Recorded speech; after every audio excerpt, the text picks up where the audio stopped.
ఎటికలకి నిందితుల్ని పట్టుకున్నారు, అరెస్ట్ చేశారు, జైలుకు పంపించారు పోలీసులు. డాక్టర్ ప్రియాంక కేసుకు సంబంధించి మరొక కీలకమైన అప్డేట్ అండ్ ఆధారం ఆర్టీవీ చేతిలో ఉంది. ప్రియాంకను చంపిన నిందితుల car number AP40JF6299. Once again AP40JF6299. ఈ కారు ఓనరు సూరవరపు గంగారావు కొడుకే ఈ ప్రధాన నిందితుడు దుష్యంత్. ఇక్కడ కనిపించే ఆ మాస్క్ వేసుకొని కొంత బండగా కనబడుతున్న ఈ వ్యక్తే ఆ దుష్యంత్. సో సూరవరపు గంగారావు కుమారుడు ప్రధాన నిందితుడు దుష్యంత్. ఇక్కడ ఆ కారు ఆయన పేరు మీద రిజిస్టర్ అయ్యి ఉంది. సో AP40JF6499 ఈ నెంబర్ గల కారే 6299 ఈ నెంబర్ గల కారే ప్రియాంకని హతమార్చింది. ప్రియాంకని ఈరోజు ఈ పరిస్థితులకు నెట్టి తన ప్రాణాలు పోయేందుకు చేసింది. అయితే ఆ రోజు రాత్రి కారు నడిపిన వ్యక్తి ఈ బండోడే. నేను ఎందుకు ఈ పదాన్ని వాడుతున్నానంటే ఎంతటి అహంకారం కాకపోవచ్చునండి. మద్యమత్తులో ఉన్నాడు, కారు నడపడమే పొరపాటు. ఆ కారు నడపడమే కాకుండా ఇంకా ఆ కారులో మాల్కు వెళ్ళి సెక్యూరిటీ గార్డ్ని కొట్టడం ఏంటి? సినిమాకి వచ్చారంట ఇద్దరు, ఆండ్రూ జోసెఫ్ అండ్ దుష్యంత్, ఇద్దరు ఫ్రెండ్స్. వాళ్ళు సినిమాకి వచ్చారు ప్రసాదిత్య మాల్లో. అక్కడికి వెళ్ళగానే సెక్యూరిటీ గార్డ్ సిబ్బంది బ్రీత్ అనలైజర్ టెస్ట్ చేస్తే మద్యమత్తులో ఉన్నారని చెప్పి వెనక్కి పంపిస్తే వాళ్ళని కొట్టి కిందికి వచ్చి కారు తీసుకొని బయటికి వెళ్తూ వాళ్ళ ముందే వెళ్తున్నటువంటి ప్రియాంక అండ్ ఉమేష్ ఇద్దరు స్కూటీపై వెళ్తూ ఉంటే ఒకసారి ఢీ కొట్టాడు, రెండోసారి ఢీ కొట్టాడు, మూడోసారి డైరెక్ట్గా వాళ్ళ తలపై నుంచి ఆ కారుని ఎక్కించుకొని వెళ్ళాడు. సో ఈ దుష్యంత్ అనే వ్యక్తే ఈడే ఇప్పుడు ఆ అమ్మాయిని చాలా దారుణంగా ఆ కారుతో తొక్కించి హతమార్చింది. ఇక పక్క సీట్లో కూర్చున్న వ్యక్తి ఆండ్రూ జోసెఫ్. నిందితుడు దుష్యంత్ది తూర్పుగోదావరి జిల్లాలోని నామవరం గ్రామం. సో దుష్యంత్ ఇంటి అడ్రస్ 1-174 వైఎస్ఆర్ స్ట్రీట్ నామవరం. ఎందుకు చెప్పాల్సి వస్తుందనంటే రేపటి రోజున మళ్ళీ బెయిల్లో గీలో ఏదో బయట తీసుకొని వచ్చినాక కూడా ఇలాంటి అహంకారంతోనే, ఇలాంటి దుందుడుకు స్వభావంతో, ఇలాంటి మతిస్థిమితం లేకుండా మధ్యమత్తులో ఇంకెందరి ప్రాణాలు తీస్తాడో తెలియదు. సో అందుకే అడ్రస్తో సహా చెప్పాల్సి వస్తుంది. సో మళ్ళీ ఒకసారి రిపీట్ చేస్తున్నాను. ఇక్కడ ప్రధాన నిందితుడు ఆ అమ్మాయి మరణానికి కారణమైనటువంటి దుష్యంత్ ఇంటి అడ్రస్ 1-174 వైఎస్ఆర్ స్ట్రీట్ నామవరం. తప్పతాగి మనిషిని చంపిందే కాకుండా ఎమ్మెల్యే అండదండలతో తప్పించుకోవాలని చూశాడట ఈ నిందితుడు. పోలీసులపై ఒత్తిడి తెచ్చి కేసుని వీక్ చేసే ప్రయత్నం చేశాడు ఎమ్మెల్యే. అయితే ఘటన జరిగిన వెంటనే కారు నెంబర్ ప్లేట్ తొలగించేశారు. నిందితుల్ని సేవ్ చేసే పనిలో పడ్డారు పోలీసులు కూడా. అటువంటి అనుమానాలే కలుగుతూ ఉన్నాయి. డైరెక్ట్గా లైవ్కి వెళ్ళిపోదాం. ప్రతినిధి ఏపీ ఇన్పుటర్ కృష్ణమోహన్ ఫస్ట్ నుంచి కూడా ఫాలోఅప్ చేస్తున్నారు. కృష్ణమోహన్, ఏంటి ఆ అడ్రస్తో సహా చెప్తున్నాం, మనం ఆయన డీటెయిల్స్ చెప్తూ ఉన్నాము, కార్ నెంబర్ చెప్తున్నాము, పోలీసులు ఏ రకంగా దీన్ని తప్పుదోరు పట్టించే ప్రయత్నం చేశారో చెప్పాము. 3వ తేదీన సంఘటన జరిగితే వాళ్ళు ప్రెస్ మీట్ పెట్టింది మొన్న ప్రెస్ మీట్ పెట్టి ఇది యాక్సిడెంట్ అని పోలీసులు కొట్టిపారేస్తున్నారు. కానీ ఆర్టీవీ వరుస కథనాలు టెలికాస్ట్ చేసిన తర్వాతనే, మనం వరుసగా దీనికి సంబంధించి డ్రైవ్ చేసిన తర్వాతనే కొంత చలనం వచ్చింది. పోలీసులు కూడా ఆ నిందితుల్ని పట్టుకోవడం, అరెస్ట్ చేయడం, జైలుకి పంపించడం. సో ప్రజెంట్ ఎటువంటి అప్డేట్స్ ఉన్నాయి ఇంకా ఈ కేసులో? మీ దగ్గర ఉన్న అప్డేట్స్ ఏంటి? మనోజ్, డెఫినెట్గా ఈ కేసుకు సంబంధించి పోలీసులు ఏ విధంగా నిందితుల్ని తప్పించాలనే ఒక ప్రయత్నం చేశారు అనేది చాలా క్లియర్గా చూసాం. చివరికి ఏదైతే యాక్సిడెంట్కి గురైందో, కారు గుద్దారో, ఆ కారుకు సంబంధించిన నంబర్ ప్లేట్ కూడా పోలీసులు తొలగించేశారు. పూర్తిగా ముందు వెనకాల తొలగించి ఆ నిందితుల్ని కాపాడే ప్రయత్నం అయితే చేశారు. అయితే దీంట్లో చాలా క్లియర్గా మనం ఒకటి చెప్తున్నాం. వెహికల్ నంబర్ AP40JF6299 ఈ నంబర్ గల కారు ఏదైతే టాటా నెక్సాన్ కారు ఆ రోజు యాక్సిడెంట్కి రాత్రి 9:30 సమయంలో ప్రియాంక మరణానికి, ప్రియాంక ఇప్పుడున్న పరిస్థితులకి దాదాపుగా ఈ కారే యాక్సిడెంట్కి గురైన కారు. సో దీని అడ్రస్ కూడా, దీని మొత్తం డేటా మొత్తం కూడా, ఈ కారు ఎవరి పేరు మీద ఉంది ఏంటి మొత్తం కూడా ఆర్టీవీ సాధించిన పరిస్థితి అయితే ఉంది. దీంట్లో ప్రధానంగా గంగారావు, ఎవరైతే ఆ ఓనర్ ఉన్నారో గంగారావు సూరవరపు, ఈ గంగారావు సూరవరపు ఎవరంటే దుష్యంత్ వాళ్ళ తండ్రి. ఈయన పూర్తిగా కూడా ఆయన తండ్రి పేరు మీదనే ఈ కారు కూడా ఉంది. ఇది ఫోర్ ఫాదర్ వచ్చి ముసలయ్య సూరవరపు, అంటే ఈ గంగారావు వాళ్ళ తాత, ఆయన పేరు ముసలయ్య సూరవరపు. వీళ్ళు యాక్చువల్గా వీళ్ళకి పర్మనెంట్ అడ్రస్ వచ్చి నామవరంలో ఉంటారు. వీళ్ళు 1-174 YSR street Namavaram near Krishna temple, east Godavari, Andhra Pradesh.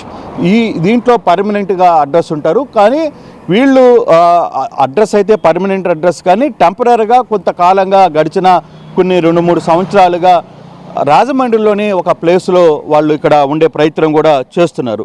కానీ వాళ్ళు పర్మనెంట్ అడ్రస్, వాళ్ళ ఆస్తులు అన్నీ కూడా నామవరంలోనే ఉంటారు. వాళ్ళ అడ్రస్, ఆధార్ కార్డు అంతా కూడా నామవరం పేరు మీదనే ఉన్న పరిస్థితి. అయితే దీనికి టాటా నెక్సాన్ ఈ కారుని వీళ్ళు తీసుకున్న నేపథ్యంలో కూడా దీనికి సంబంధించిన రిజిస్ట్రేషన్ డేట్ వచ్చి 2025 10వ నెల 20వ తారీఖున. అలాగే దీనికి ఆర్సీ ఎక్స్పైర్ కూడా 40 దాకా ఉంది, 2040 దాకా ఉంది.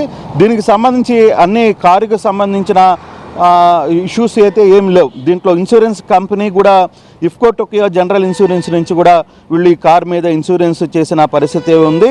తర్వాత బ్యాంకు వచ్చి బరోడా, బ్యాంక్ ఆఫ్ బరోడా రాంపేట నుంచి వాళ్ళ ఆ దగ్గర నుంచి ఈ కారు కొనడానికి కూడా కొంత ఇన్సూరెన్స్, కొంత ఫైనాన్సర్ తీసుకున్న కనపడుతున్న పరిస్థితి అయితే ఉంది. ఆల్మోస్ట్ వాళ్ళు 11,34,390 రూపాయలకు పెట్టి ఈ కారును కొన్న పరిస్థితి అయితే చాలా క్లియర్గా ఉంది. ఇది బ్యాంక్ ఆఫ్ బరోడా నుంచి కూడా ఈ కారుకి సంబంధించిన కొంత తీసుకునే ప్రయత్నం అయితే చేశారు. అయితే ఇప్పుడు ప్రధానంగా నిన్న ఏదైతే వరుసగా 3వ తారీఖు రాత్రి 9 గంటలకి ఈ విషయం జరిగిందో, నిన్న రాత్రి వరకు కూడా పోలీసులు నిందితుల్ని, జోసెఫ్ని కావచ్చు, లేకపోతే ఈ డ్రైవ్ చేసిన దుష్వంత్ని కావచ్చు, ఎందుకు కాపాడే ప్రయత్నం చేసుకుంటూ వచ్చారు. చివరకు కారుకి సంబంధించిన నంబర్ని కూడా తొలగించే ప్రయత్నం ఎందుకు చేశారు, దీని వెనకాల అసలు ఏం జరిగింది అనే అంశాలు, సరికొత్త కోణాలు కొత్తగా వస్తున్న నేపథ్యం అయితే మనకి కనపడుతుంది. దాదాపుగా దీంట్లో చాలా మంది ఇన్వాల్వ్మెంట్ అయ్యారు. డైరెక్ట్ గా ఇంత డేరింగ్ గానే ఒక అమ్మాయిని అందరూ చూస్తున్నారు. చుట్టుపక్కల సెక్యూరిటీ సిబ్బంది ఉన్నారు, ఆ మాల్కి వచ్చిన వారు మిగతా వారు ఉన్నారు, ఇంకా రకరకాలుగా అప్పటికో ఇన్సిడెంట్ అయిన అక్కడ పైన సెక్యూరిటీ గార్డ్ కొట్టి కిందికి రావడం, సీసీటీవీ కెమెరాలు ఉన్నాయి. ఇంకా ఒక డే టైంలో ఎలా జరిగిందో ఆ రకంగానే పబ్లిక్ అంతా ఉన్నారు, క్రౌడ్ ఉన్నారు అక్కడ.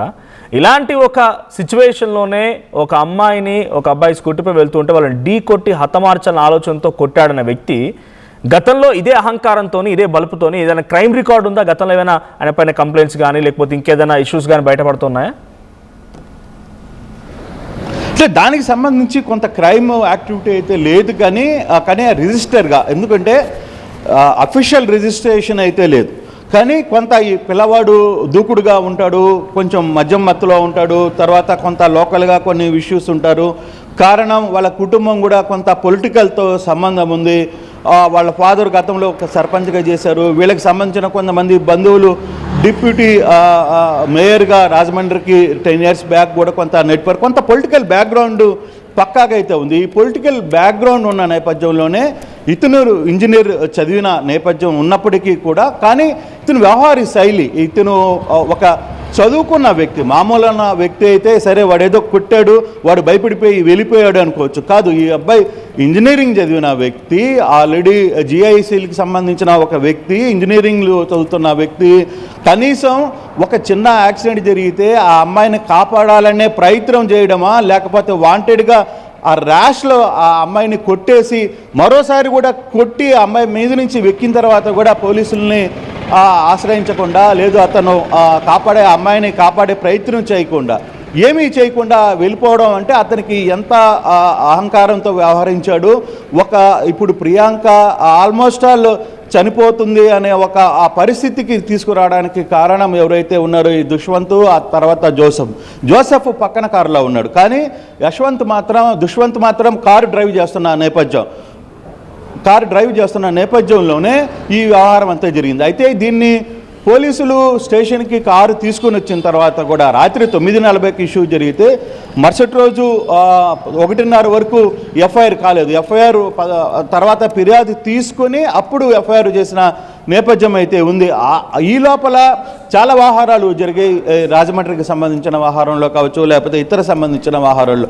బట్ ఇది ఎందుకు ఇలా ట్వీట్ చేశారు అంటే వీళ్ళ నిందితుల్ని కాపాడే ప్రయత్నం ఏం జరిగింది. చివరికి ఈరోజు మనం కానీ చూసుకుంటే ముఖ్యమంత్రి, తర్వాత డిప్యూటీ సీఎం పవన్ కళ్యాణ్ వీళ్ళందరూ ఇన్వాల్వ్ అయ్యి అధికారులతో మాట్లాడిన తర్వాతనే సెక్షన్స్ కూడా మార్చిన పరిస్థితి కూడా మనం చూసాం. మొదట అయితే ఈ కేసు 134/2026కి సంబంధించిన కేసులో మొదటగా కేవలం 3 సంవత్సరాలు అంటే బెయిల్ వచ్చే కేసులు మాత్రమే కేసు నమోదు చేశారు. సారీ ఫర్ ద ఇంటరప్షన్, ఒక్కసారి హోల్డ్ లో ఉండండి, అది గెట్ బ్యాక్ చేయగలి మీ దగ్గర నేను మళ్ళీ వస్తాను. ఒక్కసారి హోల్డ్ లో ఉండాలి, బ్రీఫ్ ఒకసారి ఆ కార్ల డిఫరెన్స్ నేను చెప్తాను. సో ఇక్కడ మీరు కార్లు గమనించండి, ప్రమాదం ముందు ప్రమాదం తర్వాత. సో ప్రమాదం జరిగిన రోజు, ఆ ప్రమాదం జరిగిన రోజు ఆ సంఘటనలో కార్కి నెంబర్ ప్లేట్ ఉంది, మీరు గమనించండి, అది కార్కి నెంబర్ ప్లేట్ ఉంది కింద మీరు చూడొచ్చు. సో ఆ రోజు నెంబర్ ప్లేట్ ఉంది, ఇందాక నేను చెప్పినటువంటి నెంబర్ ప్లేట్ AP40JF6299, ఇది ఆ కార్ నెంబర్. సో మరుసటి రోజు కార్కి నెంబర్ లేదు, తీసేశారు. ఇది ఆర్టీవీ కెమెరాకి చిక్కినటువంటి దృశ్యం. ఆర్టీవీ ఎక్స్క్లూజివ్గా కార్ ఎక్కడుందని చూసి ఆ కార్ని అన్వేషించి వెళ్ళినప్పుడు దొరికినప్పుడు దృశ్యం, ఆ కార్కి నెంబర్ లేదు.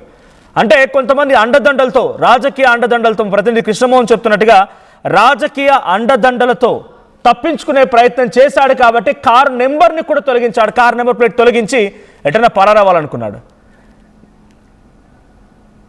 రైట్. సో ఒక్కసారి ఇందాక నేను చెప్పినప్పుడు ప్రమాదం అన్నాను, అది ప్రమాదం కాదది, అదో కావాలని చేసిన ఇన్సిడెంట్ ఇది, it's not an accident. I'm sorry for the wrong word. So అక్కడ చంపడానికి ముందు, ఆయన చంపిన తర్వాత, రైట్. సో అక్కడ చూడండి, ఆ చంపడానికి ముందు కార్కి నెంబర్ ప్లేట్ ఉంది AP40JF6299, అండ్ చంపిన తర్వాత ఆ అమ్మాయిని ఆ రకంగా హతమార్చిన తర్వాత కారుకు నెంబర్ ప్లేట్ లేదు. సో ఈ రకంగా పక్కా స్కెచ్లతో వెళ్ళారు. ఒకసారి మా ప్రతినిధి కృష్ణమోహన్ కూడా అడుగుతాను నేను. కృష్ణమోహన్, సో ఏంటి అంటే కార్ నెంబర్ ప్లేట్ని ఎందుకు మార్చాల్సి వచ్చింది? నెంబర్ ప్లేట్ మారిస్తే పూర్తిగా జరిగిన సంఘటన మార్చేయవచ్చు అనుకున్నాడా? దీని వెనుకున్నటువంటి సూత్రధారులు, పాత్రధారులు ఎవరు? ఈ ఐడియా అసలు వాళ్ళకి ఎవరిచ్చి ఉంటారు?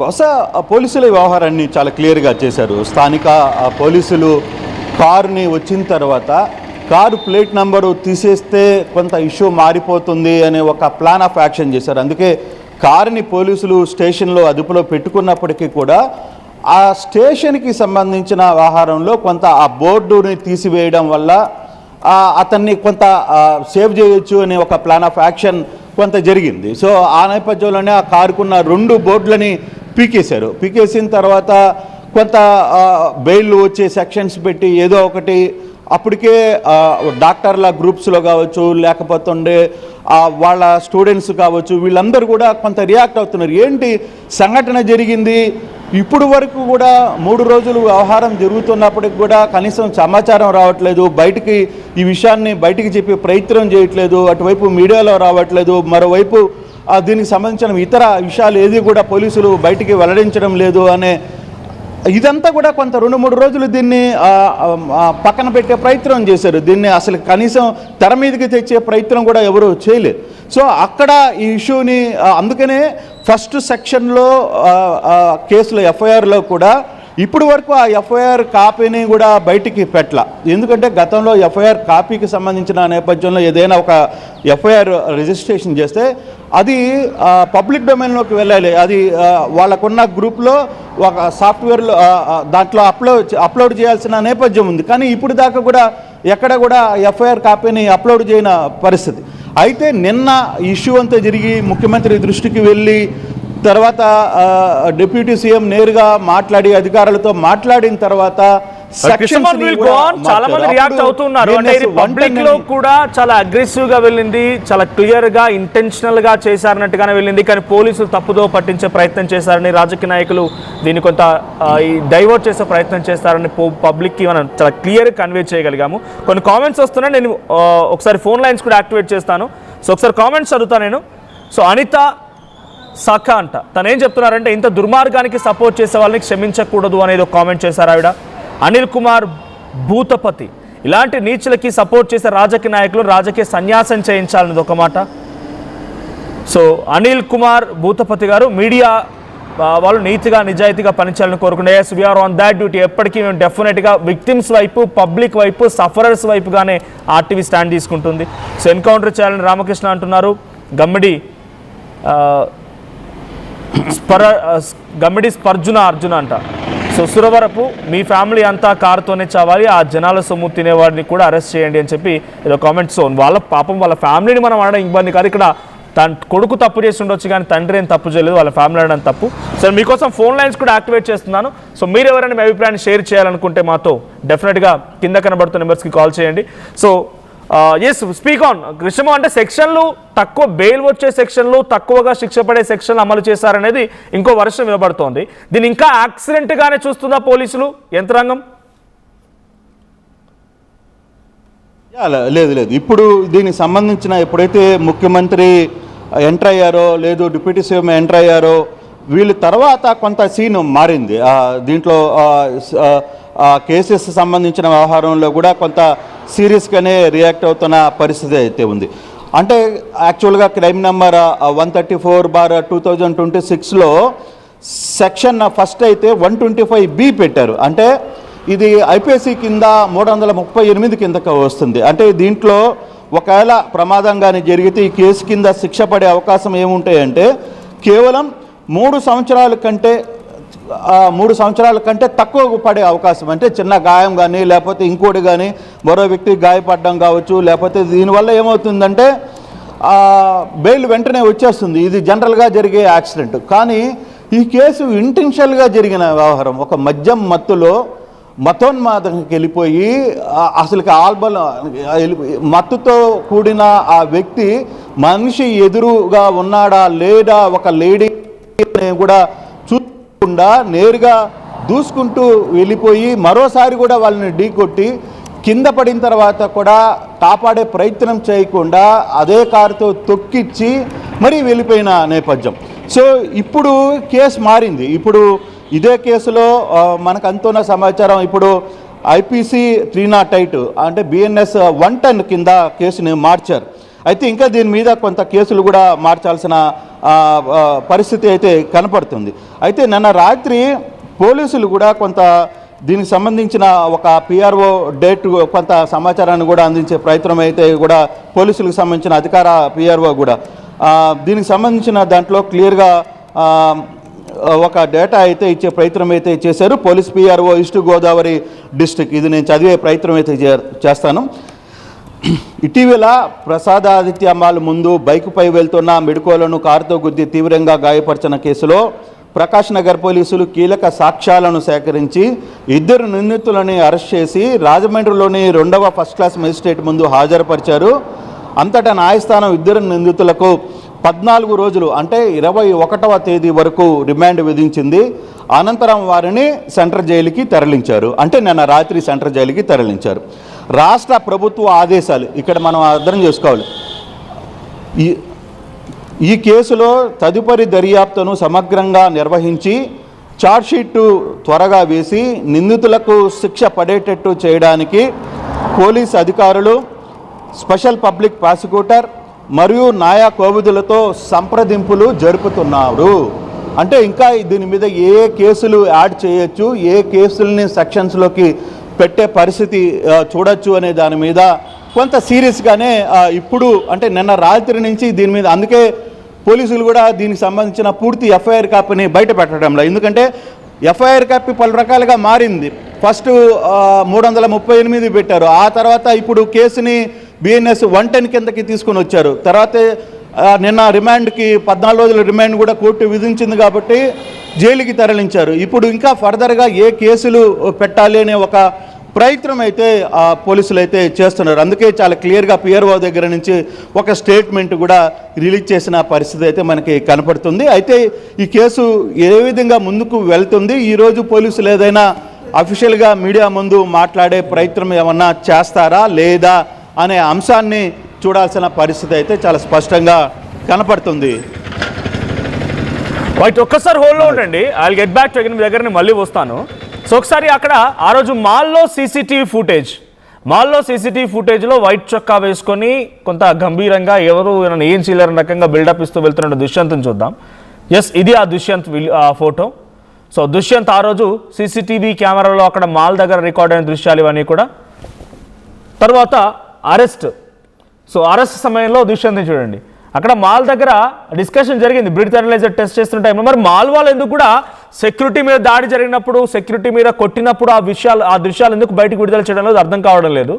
సో ఇక్కడ మాల్లో జరిగిన సంఘటన, మాల్ దగ్గర ఉన్నటువంటి ఇన్సిడెంట్కి సంబంధించి మరి మాల్పై ఎటువంటి చర్యలు తీసుకుంటారు, మాల్లో ఉన్న మేనేజ్మెంట్ ఏం రియాక్ట్ చేస్తుందో చూడాలి. చూడండి దుష్యంత్ ఆ రోజు విజువల్ అండ్ ఈ రోజు విజువల్.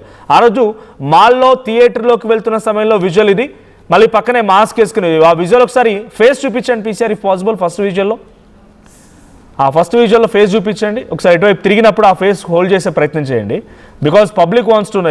మాస్క్ వేసుకున్నంత మాత్రాన దొరకదు. ఒకసారి ట్రై టు కలెక్ట్ ఒకసారి ఒరిజినల్ ఫోటో కూడా చూపించండి, ఎందుకంటే ఇంతటి మహానుభావుని డెఫినెట్గా పబ్లిక్గా చూపించాలి కాబట్టి.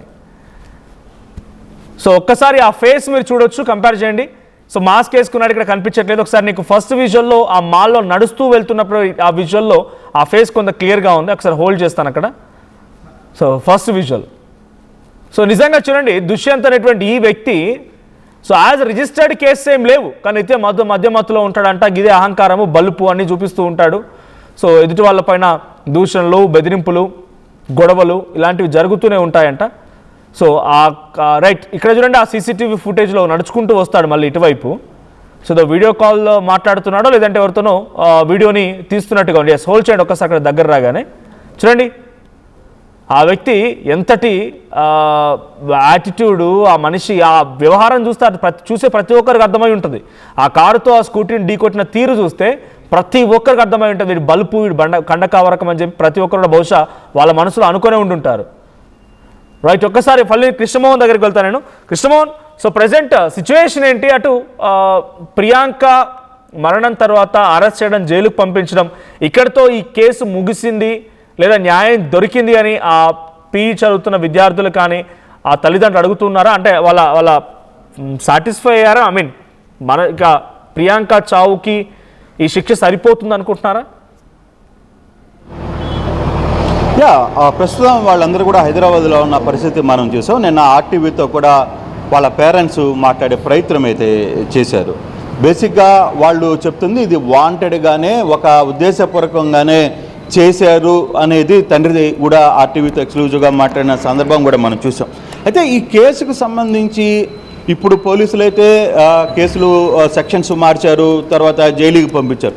కానీ శిక్ష పడే విధంగా పోలీసులు వ్యవహరిస్తారా లేదా అంటే రిమాండ్ రిపోర్ట్లో ఏ అంశాలని దీంట్లో పెడతారు? అసలు నిజంగానే రిమాండ్ రిపోర్ట్లో సీరియస్గా దీని మీద రియాక్ట్ చేస్తారా? అంటే మామూలుగా మనం సాధారణంగా ఏం చేస్తామంటే కేసు జరుగుతుంది, వెంటనే పోలీసులు ఏం చేస్తారు, అరెస్ట్ చేస్తారు, జైలుకి పెట్టేస్తారు. జైలు పెట్టిన తర్వాత 14 రోజులు రిమాండ్ పడుతుంది, తర్వాత బెయిల్ అప్లై చేసుకుంటారు, బెయిల్ మీద వచ్చే ప్రయత్నం జరుగుతుంటుంది. అక్కడే అసలు కినుక్కు ఉంటుంది. అంటే ఎవరైనా పోలీసులు ఇండైరెక్ట్గా హెల్ప్ చేయాలి అనుకుంటే సెక్షన్స్ రిమాండ్ రిపోర్ట్లో అసలు కీలక అంశాలను పొందుపరచడం, ఆ కేసును గట్టిగా ఆ సాక్ష్యాలను ప్రవేశపెట్టడం కోర్టు ముందు, అది ఇన్వెస్టిగేషన్ ఆఫీసర్ చేయాలి, ఐఓ చేయాలి ఆ పని. అక్కడే కొంత లాజిక్ మిస్ అవుతుంది. ఎందుకంటే చాలామందికి తెలియదు అంటే వాళ్ళకి బెయిల్ వచ్చింది కదా, మనం ఏం చేస్తాం, కోర్టు బెయిల్ ఇచ్చేసింది, మేమేం చేయాలని అధికారులు కూడా అంటారు. కానీ అక్కడే జిమ్మిక్కుంది ఈ కేసులో. మామూలుగా జరిగే ఈ క్రైమ్ కేసుల్లో అన్నింటిలో కూడా ఎప్పుడైతే క్రైమ్ రిమాండ్ రిపోర్ట్ ఉంటుందో, లేదు ఛార్జ్ షీట్ ఉంటుందో, వాటిల్లో నీ బలమైన సెక్షన్స్ ఉండాలి, బలమైన కథ, అంటే అసలు జరిగిన సంఘటన, సాక్ష్యాలు, ఎవిడెన్స్ మొత్తం కూడా ఆ ఐఓ చేయాలి. అది ప్రవేశపెట్టినప్పుడే తనకి శిక్ష పడే అవకాశం ఉంటుంది. లేదనుకో అది పెద్ద నిలబడదు కేసు. నువ్వు కోర్టు ముందు మనం ఎంత దించుకున్నా కూడా సెక్షన్లు ఏం లేవు, దగ్గర ఎవిడెన్స్ ఏం లేవు, ఇప్పుడు ఏం చేయాలయా, అతను కూడా బెయిల్ అడుగుతున్నాడు కాబట్టి ఇచ్చేస్తామని చెప్పి జడ్జిలు కూడా బెయిల్ ఇచ్చేసే పరిస్థితి ఉంటుంది. కానీ ఇప్పుడు ఈ కేసుని ఏ విధంగా బలంగా తీసుకుంటారు, ఈ కేసుని రిమాండ్ రిపోర్ట్ కావచ్చు, లేకపోతే ఛార్జ్ షీట్ కావచ్చు, వీటిలో ఏ విధంగా పెడతారు అనే అంశాన్ని ఇప్పుడు మనం చూడాల్సిన పరిస్థితి. ఇప్పుడు రాబోయే రోజుల్లో పోలీసులు ఈ కేసుని ఏ విధంగా రియాక్ట్ అవ్వబోతున్నారు అనే అంశాన్ని మనం చూడాల్సిన నేపథ్యం అయితే చాలా స్పష్టంగా కనపడుతుంది. Manoj. Right, thank you Krishnamohan, thank you for the detailed updates. So మొత్తంగా ఈ కేసుని ఎలా తప్పుదో పట్టించడానికి అవకాశం ఉంది అనేది కూడా చాలా క్లియర్గా మనం చూస్తూ ఉన్నాం. సో తర్వాత ఒక సిచ్యువేషన్ వచ్చిన తర్వాత బెయిల్ కోసం అని చెప్పి ప్రయత్నం చేయవచ్చు, ఆ తర్వాత బెయిల్ నుంచి బయట రావచ్చు, సెక్షన్ మోపిన తీరు కావని ఇవన్నీ చూస్తూ ఉన్నాం. బట్ ఫైనల్లీ ప్రియాంక ఘటనలో, ప్రియాంకకు సంబంధించిన కేసులో తనని చంపి అక్కడి నుంచి పరారైనటువంటి నిందితులు మాత్రం ఎట్టకేలకి ఆర్టీవీ వరుస కథనాలతో, వరుస స్పెషల్ డ్రైవ్స్తో అరెస్ట్ చేశారు, జైలుకు సైతం తరలించారు. బట్ ఎలాంటి శిక్షలు అమలు చేస్తారు? ఇంకా ప్రస్తుతానికైతే జైల్లో ఉన్నప్పటికీ ఇంకా ఇక్కడితో సరిపోతుందా? ఇలాంటి వాళ్ళు ఇంకా పుట్టకుండా ఉండాలి, ఇలాంటి వాళ్ళు ఇంకా తయారవ్వకుండా ఉండాలంటే ఎటువంటి చర్యలు తీసుకుంటారో చూడాలి. ఏ స్థాయిలో ఇది చర్చ జరిగిందనంటే డైరెక్ట్గా సీఎం కూడా రియాక్ట్ కావాల్సిన పరిస్థితి, చంద్రబాబు కూడా రియాక్ట్ కావాల్సిన పరిస్థితి. మూడో రోజు సంఘటన జరిగితే 2 రోజుల క్రితం, అంటే ఈరోజు ఆల్రెడీ 6th రోజున వాళ్ళు ప్రెస్ మీట్ పెట్టారు. 6th రోజున ప్రెస్ మీట్ పెట్టి అప్పటి వరకు అసలు ఈ సంఘటన పూర్తిగా కప్పెట్టేసే ప్రయత్నం జరిగింది పోలీసుల వైపు నుంచి కూడా. కార్ నెంబర్ ప్లేట్ మార్చడం ఏంటి, అక్కడ పోలీసులతో గొడవ పెట్టుకొని సెక్యూరిటీ సిబ్బందితో గొడవ పెట్టుకొని బయటకు వచ్చి అమ్మాయితో గొడవ పెట్టడం, ఢీకొట్టి హతమార్చడం ఏంటి, ఒకటా రెండా వాళ్ళ యొక్క సంఘటనలు చూస్తూ ఉంటే నిజంగా మనిషి అన్న ప్రతి ఒక్కరు కూడా ఆశ్చర్యం వేస్తుంది, ఏంటి ఇంత బలుపా వీళ్ళకి అని చెప్పి. సో అక్కడ ఆండ్రూ జోసెఫ్ అండ్ పక్కన కూర్చున్నాడు, కార్ నడిపింది మాత్రం దుష్యంత్. సో ప్రస్తుతానికి అరెస్ట్ చేశారు, జైలుకి తరలించారు. సో మీ అభిప్రాయం ఏంటి, ఇక్కడితో సరిపోతుందా, వీళ్ళకి ఎటువంటి శిక్షలు వేయాలో కామెంట్ చేయండి.